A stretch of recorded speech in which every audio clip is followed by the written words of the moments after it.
Hoy empezamos a hablar de movimiento en dos dimensiones. Veamos la siguiente situación.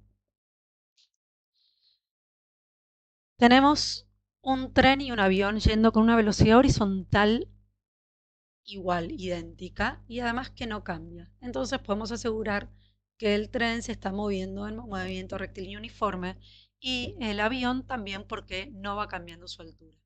Si pensamos qué es lo que ve el maquinista y el piloto, si o sea, el que maneja el tren, se asoma y mira para arriba, simplemente va a ver a un avión arriba como de su cabeza.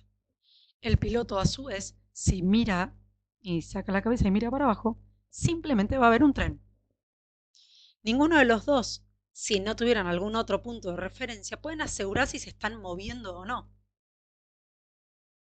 Si ahora el avión empieza a aterrizar sin cambiar su velocidad horizontal, ¿qué va a ver el maquinista? Bueno, el maquinista va a ver como que un avión cae sobre su cabeza, ¿verdad? Porque los dos están avanzando con la misma velocidad horizontal, pero de golpe el avión empieza a cambiar su velocidad vertical, que antes era cero, y ahora empieza a tener una velocidad vertical dirigida hacia el tren. Entonces el maquinista va a ver un avión que se cae sobre su cabeza. Si ahora en lugar de analizar desde la perspectiva del piloto o del maquinista me paro al costado de la vía del tren, voy a ver que el tren tiene un movimiento rectilíneo uniforme y que el maquinista tiene un movimiento en dos dimensiones.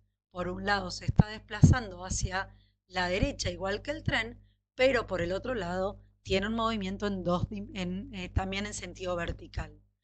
Entonces, cuando cambio la perspectiva desde donde estoy analizando el movimiento, puede cambiar el tipo de movimiento que estoy analizando. Este es el mismo ejemplo que yo daba ya por cuarto año de alguien que está dentro de un auto. Cuando vos vas adentro de un auto, por ejemplo, con una pelota en la mano, la pelota tiene el mismo movimiento que vos y el mismo movimiento que el auto. Y si el auto va con un movimiento rectilíneo uniforme, la pelota va a tener un movimiento rectilíneo uniforme. Ahora, si adentro del auto empiezo a tirar para arriba y para abajo, a jugar con la pelota, la tiro para arriba y cae, la tiro para arriba, cae, la tiro para arriba y cae, yo desde adentro del auto, sentada en el auto, voy a observar un movimiento de tiro vertical, caída libre, tiro vertical, caída libre de la pelota. Ahora, si el observador se parara fuera del auto, vería que la pelota va haciendo una trayectoria parabólica, ¿está bien? En donde va subiendo y avanzando, cayendo y avanzando, subiendo y avanzando. Entonces, desde acá las dos primeras observaciones que salen es que por un lado un movimiento aislado, si dos objetos aislados se mueven con la misma velocidad en movimiento rectilíneo uniforme, no hay manera de diferenciar si ambos objetos están en reposo o se están moviendo. Y la segunda observación es que el tipo de movimiento que observamos muchas veces tiene que ver con un sistema de referencia utilizada y que podemos analizar un movimiento como la suma de varios movimientos independientes entre sí. Esto último quiere decir que yo el movimiento de aterrizaje del avión lo podría analizar por un lado en el eje horizontal como un MRU y por otro lado en el eje vertical y analizar qué tipo de movimiento se da en ese eje. Veamos ahora la siguiente situación. Volvemos a tener el tren y el avión. Y en ese instante el eh, avión deja caer libremente un paquete, un regalo. ¿Dónde crees que caerá? ¿Arriba de la locomotora? ¿Arriba del primer vagón naranja? ¿Arriba del vagón violeta? ¿Arriba del vagón verde? Bien, pensa un segundo y procedo a mostrarte un video que hicimos en la clase. Bueno, no logré poner el video porque es muy pesado y medio largo. Cuanto mucho después se los comparto. Es un video donde simulamos la situación del avión. Pero básicamente nos quedamos con estas situaciones que tenemos movimiento en dos dimensiones, en el plano, ¿sí? O sea que voy a tener un movimiento en X y un movimiento en Y. Y cada uno de estos movimientos son independientes entre sí. Los puedo estudiar por separado. De hecho, me puedo parar en algún lado en donde puedo llegar a observar solo uno de esos movimientos. Es el ejemplo del caso del, ¿cómo se llama esto? De la pelotita en el auto. Entonces, depende de dónde me paro, yo puedo llegar a analizar solo la que tiro vertical, caída libre, o observar solo el movimiento horizontal, etcétera. Entonces, como vamos a tener dos movimientos, podemos tener MRU y MRU, ahí tendríamos una trayectoria rectilínea. La realidad es que si tenemos dos MRUs, lo más probable es que lo que hagamos es cambiar el sistema de referencia para que esa trayectoria rectilínea sea nuestra recta del MRU. Después podemos tener un movimiento rectilíneo uniformemente variado y un MRU. Esto es menos normal, está bien, porque en general en el movimiento vertical suele haber una aceleración que tiene que ver con la gravedad, una caída libre, un tiro vertical, y en el eje X no suelen haber fuerzas actuando, entonces es de esperar un MRU. Pero bueno, tenemos todas estas posibilidades y las trayectorias que se dan. Recapitulando un poco las magnitudes que se utilizan para describir el movimiento, tenemos como primer medida el tiempo, que es la posición, la velocidad y la aceleración. El tiempo es una magnitud escalar, o sea que para poder describirlo solo necesito una unidad y una cantidad de una unidad, 5 segundos, 3 horas, 8,9 minutos. La posición, en cambio, es una magnitud vectorial. Si la voy a estar viendo en dos direcciones, si en dos direcciones en el plano, voy a necesitar información sobre las dos componentes. Eh, Como todo vector, va a tener una componente en X, una componente en Y, y lo voy a expresar de la siguiente manera, utilizando la letra R para referirnos al vector posición. El módulo de R va a tener dirección y va a tener sentido. La velocidad también es una magnitud vectorial que vamos a tener una componente en X y una componente en Y, lo mismo que la aceleración.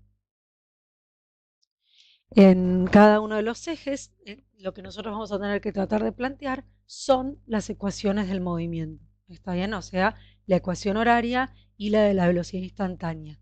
Tendremos que ver si en X tenemos un MRU o un MRV para ver si planteamos una o dos. Lo mismo en Y.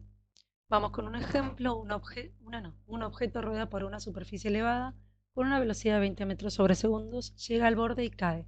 Si la altura de elevación de la superficie es de 45 metros, A. Escribir las ecuaciones que representan el movimiento de cada eje, calcular cuál será el tiempo que va a tardar en llegar al suelo, calcular el alcance del objeto. El alcance del objeto es un término que tienen que conocer. Alcance habla de la posición horizontal final.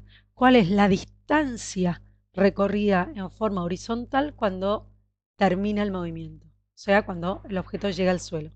¿Con qué velocidad llega al suelo? Cuando preguntan con qué velocidad llega al suelo, me están preguntando por la velocidad vectorial. Entonces voy a tener que sacar las componentes de esa velocidad y la dirección.